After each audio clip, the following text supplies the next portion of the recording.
Здравствуйте, уважаемые поклонники футбола! Рад вас приветствовать на финальном матче, в котором якутяне постараются победить дальневосточников. До начала матча руководитель команды ДФО рассказал о своих представлениях о матче. Ваша команда оставляет очень приятное впечатление.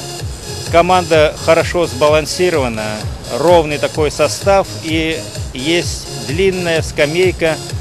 Как я понимаю, игроки такого же уровня, которые выходят на поле. К сожалению, чего нет у нас.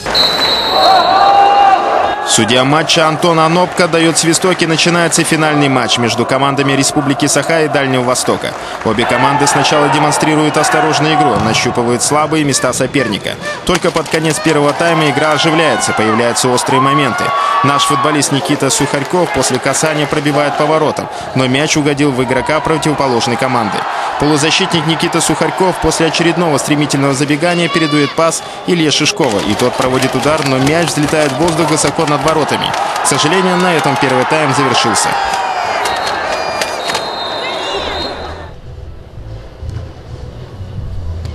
Сегодня долгожданная игра. Финал, дорогие телезрители. Встречаются команды сборной Республики Саха и Дальнего Востока. Нашей команде достаточно сыграть в ничью, чтобы гарантировать первое место в турнирной таблице и золото пятых международных спортивных игр «Дети Азии». А основные события матча развернулись во втором периоде следующим образом. С углового третий номер якутян Денис Лазарев на 54-й минуте головой забивает гол. Стало чуть легче на душе, но не надо расслабляться. Сборная Якутии начинает давить в прямом смысле игроков Дальнего Востока. Второй гол не заставил себя долго ждать. Его автор Илья Шишков. Ура, товарищи!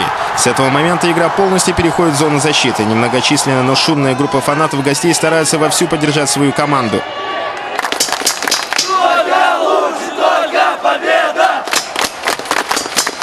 Но почерк игры не меняется, и на 67-й минуте Евгений Евстигнеев забивает третий гол, и это последний гол встречи. Для Республики Саха это крупная победа, дает очень важные 3 очка, и наша команда становится победителем пятых международных спортивных игр «Дети Азии».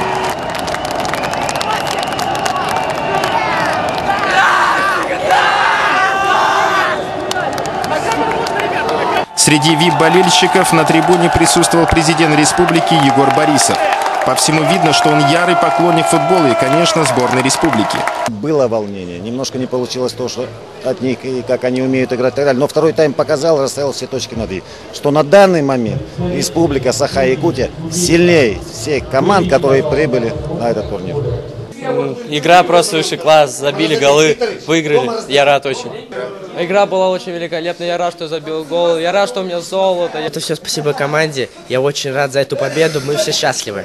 Тренер команды Дальнего Востока признал, что наша сборная сыграла значительно сильнее. Все-таки проявленный характер. Старались, сколько могли, выкладывались.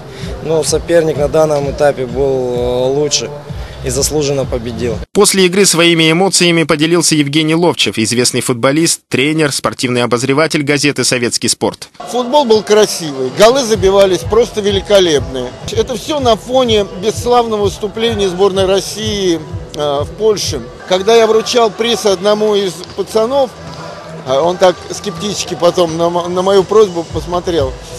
Значит, я ему говорю: малой, сейчас освободилось место в сборной, Аршавин уходит. Он заулыбался. Я говорю: а билетик дашь в 2018 году на финал? Говорю. А он говорит: я говорю, у каждого из вас, так как у меня когда-то мальчишки из Подмосковья, есть шанс. Честно, не знаю, сколько седых волос появилось у меня во время матча, но это того стоит. Это была фееричная победа над сборной командой Дальнего Востока со счетом 3-0. Спасибо, ребята.